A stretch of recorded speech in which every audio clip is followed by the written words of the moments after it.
Hey guys, welcome to The Market is Open. Check out our website, themarketisopen.com.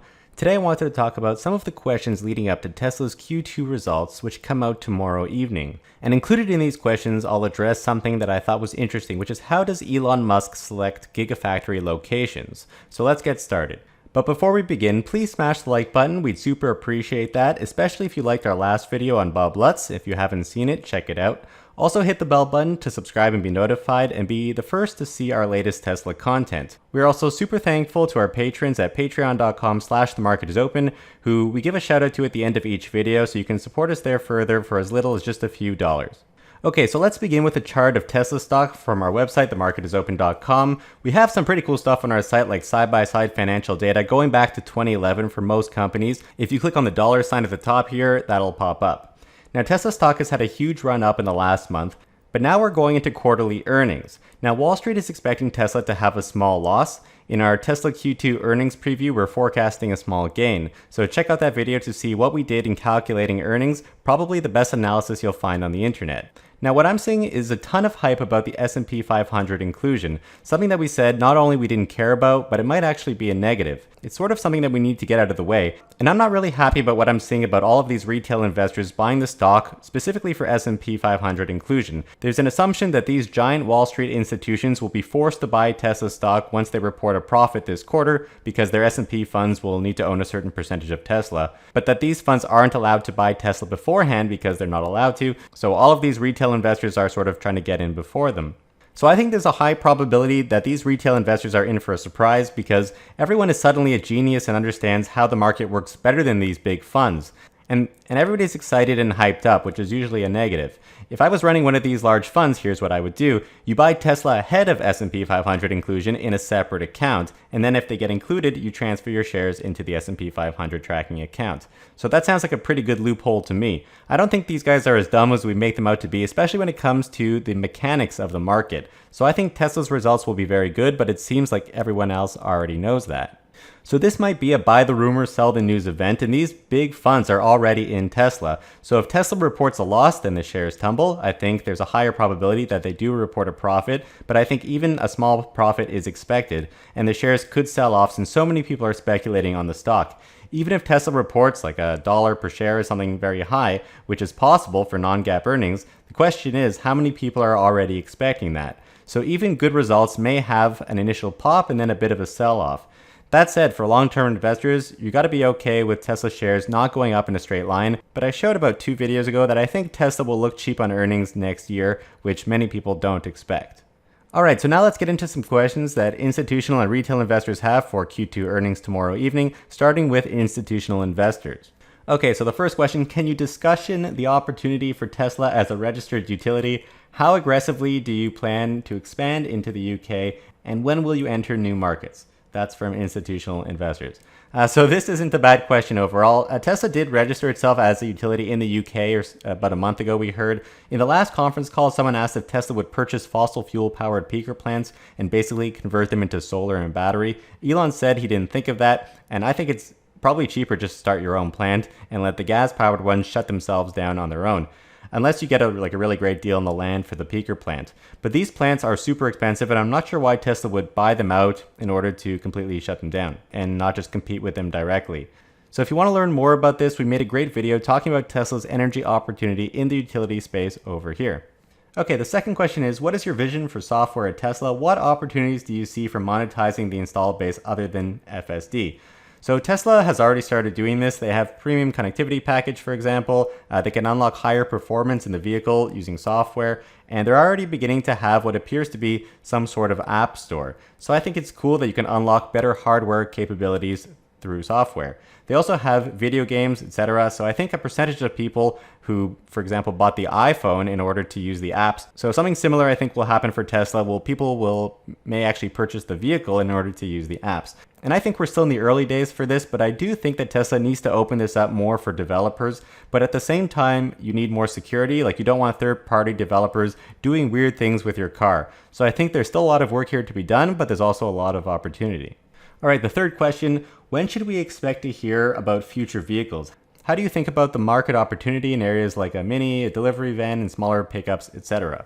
So I don't really like this question, and it is coming from an institutional investor. Why should Tesla talk about future products? If you ask this type of question on an Apple conference call, then they would tell you where to go, and I think Tesla should do the same.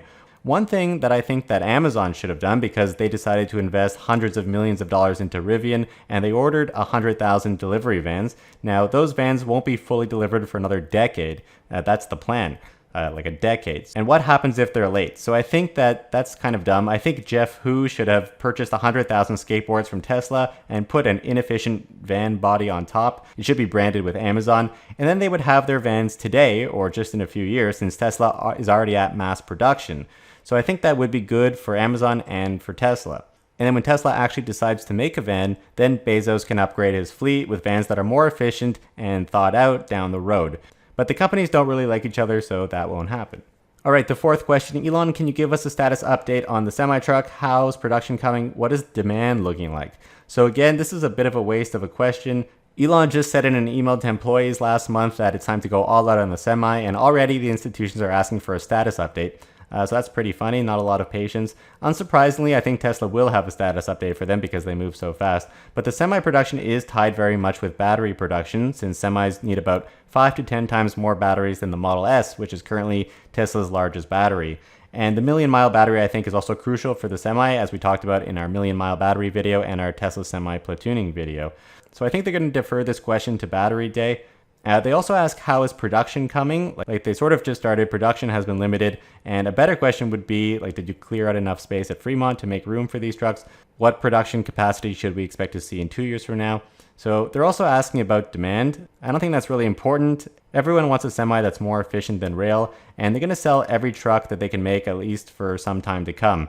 If anything, Tesla should also focus on their own fleet, which they're going to be using to deliver other Tesla vehicles, something that they're already doing. All right, now question from Ross Gerber. It's funny how he's the only institutional investor with his name here. A good way to get the word out for his firm.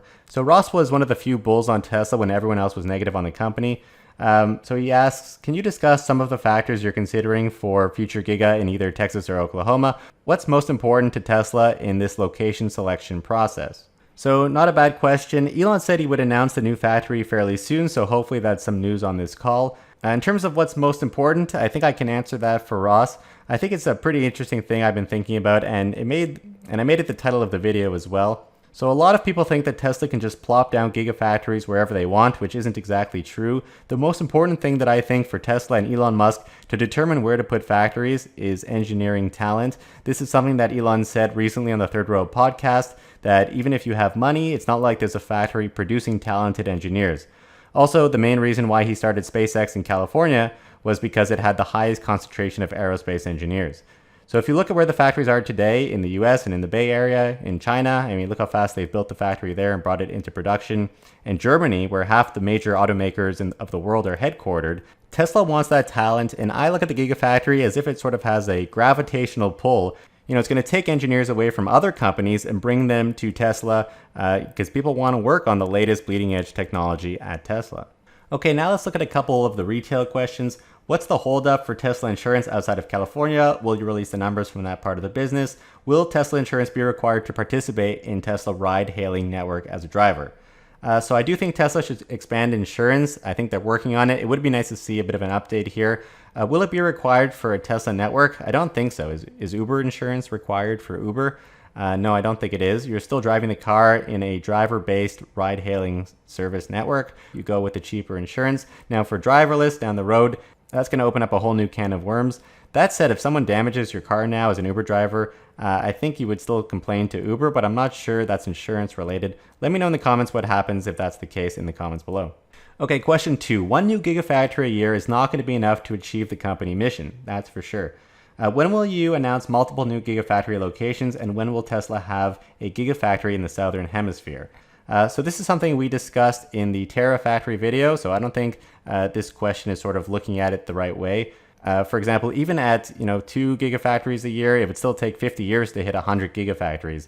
So we said each factory would be larger, and Zach Kirkhorn, Tesla CFO, said that on the last conference call. So it's going to be a smaller number, but of Terafactories. So really the bottleneck is battery production speed, not the number of Gigafactories. Plus, you need more employees to support each factory, so it actually doesn't make much sense to build 100 gigafactories. Just speed up battery production and density and longevity, whatever. I think that's what Battery Day is going to be all about. Third question from Jim C. We want the release of the Tesla ride-hailing network soon with owner-drivers. It can't be done until there's a large enough concentration of vehicles in a service area. What is the threshold for vehicles needed before you can release it, and will you offer incentives to owner-drivers? So Tesla hasn't even announced this yet, and already people want incentives. I know ARK Invest is also pushing for Tesla to start a driver network now. I think they have good reasons for it. More miles driven by Tesla cars to help train its autopilot, and also getting more people to experience Teslas, which is, good word of mouth. I think Tesla will need to start small like Uber did in certain areas where there's already a lot of Tesla drivers, and then expand as more people drive Teslas. Okay, let's do a couple more. The fourth question is, Tesla recently decided not to produce a standard range version of the Model Y, no longer offers standard range Model S and X, and has announced ramping of the Semi. Does this shift from smaller pack vehicles suggest Tesla is not as battery constrained as in the past? What are the biggest constraints? So I don't know, they're not doing Model Y standard because the range would be too low, according to Elon. Model S and X are high-end cars, and the low-end one was probably being cannibalized by the high-end Model 3s and now Model Ys. So I'm not sure these decisions were made because of batteries. I think Tesla is still battery constrained. Number 5, will new Gigafactories also produce energy products and superchargers? How long before Giga Reno starts making the same things as Giga Buffalo for faster delivery to Western states? That's a good question. I mean, the factories will produce batteries, which also work in energy storage devices. But yeah, for having superchargers made globally, that's a good question. All right, now the sixth question. If S&P asks Tesla to do a secondary offering along with S&P 500 inclusion in the coming days or weeks, what are your thoughts about such a request? So is there a reason that Tesla would need to do this? So I don't see why. I don't even think that they needed to do the last two secondary offerings. Cash flow has always been positive, so that money is just going to sit there. But it did give investors higher peace of mind and confidence, especially during the pandemic. I think soon Tesla will be generating so much cash that they'll be able to just finance everything that they need to internally. So this would sort of be a dumb request. I would tell the S&P 500 that we don't need to be included that badly. That said, issuing shares at these prices barely dilutes the shares, like $3 billion of cash is just 1% dilution, so they can easily do that if they needed to. Okay, let's do a few more. You have spoken about an autopilot software rewrite in the recent months in explaining why feature complete FSD has been delayed from the end of last year to the end of this year. Can you go into more detail on the rewrite and update on the progress? Is FSD still coming this year? That's a very good question. Is FSD coming this year? I don't think that's going to happen. That's not even part of the plan. We're waiting for feature complete, which is having the features, but they still need a lot of refinement. So I think Tesla is rewriting things to make them three-dimensional in software. Positioning this as a software problem is what Tesla needs to do in order to create like a very solid base for setting the system up to be trained. And then it sort of trains itself. So I think its operationfication is what everybody is shooting for. So they are working on video labeling as well. So I think a video is still a collection of frames, but I'd assume that if the software is looking at one frame at a time and there's a glitch or an object moves behind another, then you sort of lose it, whereas video would sort of string them all together and the software would sort of have a memory of that there was an object here and now it's behind something else. So overall, I think Tesla is working on as fast as they can. It'd be nice to know some of the progress that they made, like an update for that. But I think full self-driving is still a couple years away. Elon, are you still open to beginning a ride-sharing network? So we already talked about this. Can we get a page on Tesla.com where owners and potential owners can suggest features and vote them up or down for Tesla's consideration in future updates? This sounds like a good idea, but it also sounds like it's going to be more work to create this thing than the benefits that it's going to bring. We already have Twitter. If your ideas are good, then it's going to sort of be upvoted. I've already seen something like this in action, and it turns into sort of a giant fire hose of ideas that's actually extremely overwhelming. I think Tesla already has too much on its plate, and they should be saying no to a lot of things and only working on sort of the best ideas. And when they have some free time, I think they can look at some of these things that are lesser priority, but I don't think free time is a thing at Tesla right now.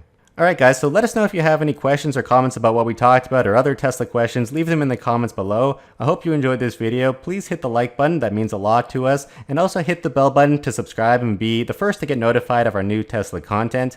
We'd also like to thank our patrons, especially our unicorn investors, Bradford at Halter Ferguson Financial and Cameron, for being awesome supporters for our channel and our work. Everything on our Patreon is considered a donation, so you shouldn't have to pay any sales taxes if you donate, but we still list our top patrons at the end of each video. So thank you so much for your continued support on Patreon, and thanks so much for watching our videos.